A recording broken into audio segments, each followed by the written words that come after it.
High বন্ধুরা, আসসালামু আলাইকুম।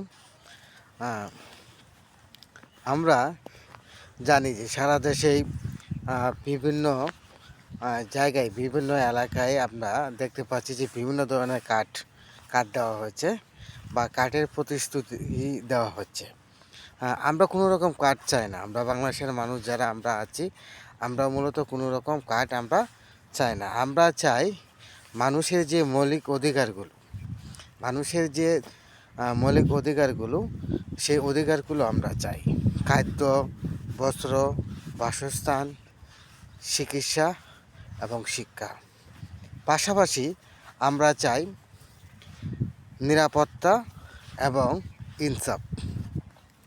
আপনি যে বাংলাদেশে বসবাস করছেন, যে বাংলাদেশের যে বর্তমান যে প্রেক্ষাপট, এটা অবশ্যই আপনি এই বিষয়ে জানেন যে বাংলাদেশের মানুষ তার 4টা মৌলিক অধিকারই চায়।